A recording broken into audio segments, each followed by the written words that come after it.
اعوذ باللہ من الشیطان الرجیم بسم اللہ الرحمن الرحیم اللہ الذی انزل الکتاب بالحق والمیزان. یہ کتاب اور میزان ایک آیت میں جمع یا یہاں ہے یا سورہ حدید میں ہے. سورہ حدید کی آیت نمبر 25 لقد ارسلنا رسلنا بالبینات وانزلنا معهم الکتاب والمیزان لیقوم الناس بالقسط. یا یہاں ہے اللہ ہی ہے جس نے اتاری ہے کتاب بھی حق کے ساتھ اور میزان. میزان وہ نظام ہے دین حق کا. کتاب نے حق مقرر کر دیا ہے، میزان تول کر دیتی ہے. پھر اللہ نے دین کو مقرر کر دیا، لیکن دین کا نظام جب تک نہیں ہوگا تو دین کے مطابق فیصلے کیسے ہوں گے؟ اللہ نے تمہیں کتاب بھی دی ہے، نظام دیا ہے، میزان دی ہے. وما یدریک لعل الساعۃ قریب، کیا پتا کہ قیامت قریب آئی کھڑی ہو. اور الساعۃ سے مراد میری قیامت تو میری موت ہے. تم اگر اس میزان کو نصب کرنے کے لیے تن من دھن نہیں لگا رہے ہو تو کیا پتا مہلت عمل کل ختم ہو جائے. کیا پتا ہم میں سے کسی کو کل صبح کا سورج دیکھنا نصیب نہ ہو. کیا پتا. تاخیر و تعویق میں وقت ضائع کرنا سب سے بڑی حماقت ہے. یستعجل بها الذین لا یؤمنون بها، اس قیامت کے لیے جلدی مچا رہے ہیں وہ لوگ کہ جو اس پر ایمان نہیں رکھتے. والذین آمنوا مشفقون منها، جو ایمان رکھتے ہیں وہ تو اس سے ڈرتے ہیں، لرزاں و ترساں رہتے ہیں. جو سورہ نور میں ہم نے پڑھا یخافون یوما تتقلب فیہ القلوب والابصار، وہ لوگ تو اس مقام پہ بلند پر پہنچنے کے باوجود لرزاں و ترساں رہتے ہیں اس دن کے خیال سے جس دن اپنے پروردگار کے حضور کھڑے ہونا ہوگا. والذین آمنوا مشفقون منها ویعلمون ان الحق، وہ جانتے ہیں کہ وہ حق ہے، آ کر رہے گی. الا ان الذین یمارون فی الساعۃ لفی ضلال بعید، آگاہ ہو جاؤ جو لوگ قیامت کے بارے میں جھگڑتے ہیں اور اس میں شک و شبہ کرتے ہیں وہ بڑی دور کی گمراہی میں پڑ چکے ہیں. اللہ لطیف بعبادہ یرزق من یشاء، اللہ بہت باریک بین ہے اپنے بندوں کے لیے اور وہ رزق دیتا ہے جس کو چاہتا ہے. یعنی اقامت دین کی جد و جہد میں یہ فکر نہ تمہیں ہو کہ کیا کھائیں گے کیا پئیں گے. میں آپ کو حضرت مسیح کا وہ قول بھی سنا چکا ہوں جو متی کی انجیل میں ہے. کیوں فکر کرتے ہو کیا کھاؤ گے اور پیو گے؟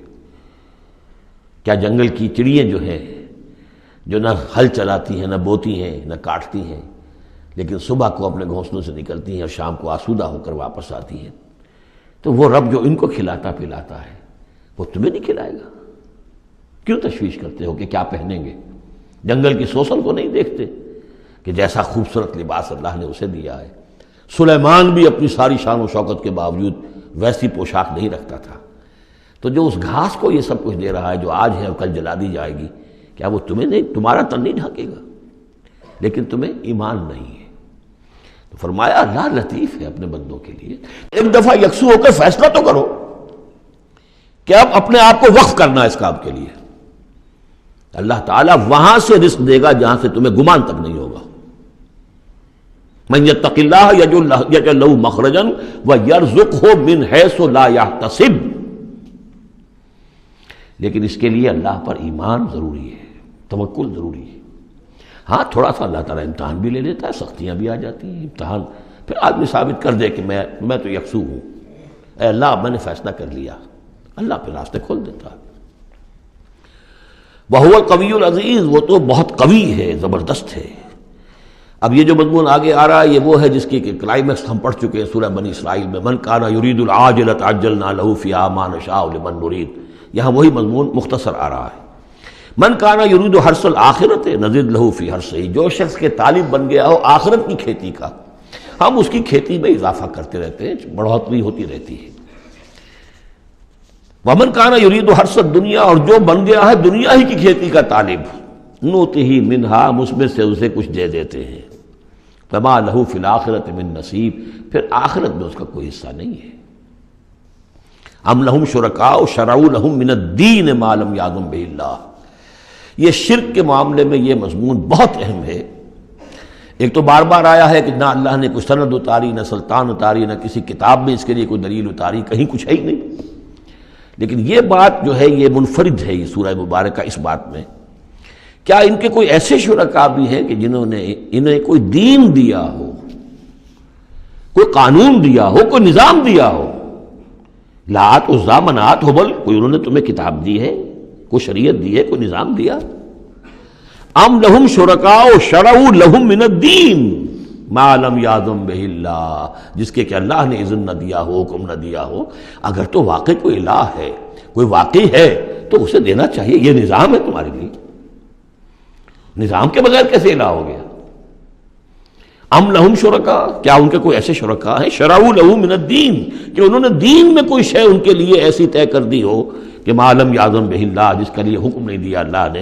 ولولا کلمۃ الفصل لقضی بینہم، اور اگر ایک فیصلے کی بات جو ہے وہ پہلے سے طے نہ ہو چکی ہوتی، ان کے درمیان فیصلے کر دیے جاتے۔ وان الظالمین لہم عذاب علیم، اور ظالموں کے لیے تو بہت دردناک عذاب ہے۔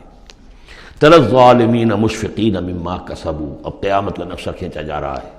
تم دیکھو گے ان ظالموں کو، مشرکوں کو، کافروں کو کہ ڈر رہے ہوں گے، کانپ رہے ہوں گے اپنے کرتوتوں کے تصور سے۔ مما کسبوا، اب اس سے تو پتہ ہوگا، بل الانسان علی نفسہ بصیرہ، انسان کو تو معلوم ہے، اپنی کیفیت تو معلوم ہے اسے، تو لرزاں و ترساں ہوں گے۔ وَهُوَ وَاقِعٌ بِهِمْ، اور وہ ان کے اوپر پڑنے والا ہوگا۔ اب جو بھی انہوں نے کمایا ہے وہ گویا کہ اب ان کے سروں پر گرنے والا ہوگا۔ والذین آمنوا وعملوا الصالحات، اور اس کے برعکس وہ لوگ جو ایمان لائے تھے، جنہوں نے ایمان کے تقاضے پورے کیے، عمل صالح کا حق ادا کیا، فی روضات الجنات، وہ جنتوں کے باغات میں ہوں گے۔ لہم ما یشاءون عند ربہم، ان کے لیے وہ سب کچھ ہوگا ان کے رب کے پاس جو کچھ وہ چاہیں گے۔ ذالک هو الفضل الکبیر، یقیناً یہ بہت بڑی فضیلت ہے جو انہیں حاصل ہو جائے گی۔ ذالک الذی یبشر اللہ عبادہ الذین آمنوا، یہ ہے وہ انجام نیک جس کی بشارت دے رہا ہے اللہ اپنے ان بندوں کو، الذین آمنوا وعملوا الصالحات، جو ایمان لائیں اور نیک عمل کریں۔ قل لا اسألکم علیہ من اجرا قل لا اسألکم علیہ اجرا الا المودۃ فی القربى، کہہ دیجئے کہ میں تم سے کوئی اجرت نہیں مانگتا، کوئی اجر نہیں مانگتا، کوئی مزدوری نہیں مانگتا، کوئی انعام میں نے کبھی نہیں مانگا، الا المودۃ فی القربى، سوائے قرابت داری کے لحاظ کے۔ ومن یقترف حسنۃ نزد لہ فیہا حسنا، اور جو کوئی بھی کوئی بھلائی کمائے گا تو ہم اس کے لیے اس میں اور بھلائی میں اضافہ کرتے رہیں گے۔ ان اللہ غفور شکور، یقیناً اللہ تعالیٰ غفور ہے اور شکور ہے۔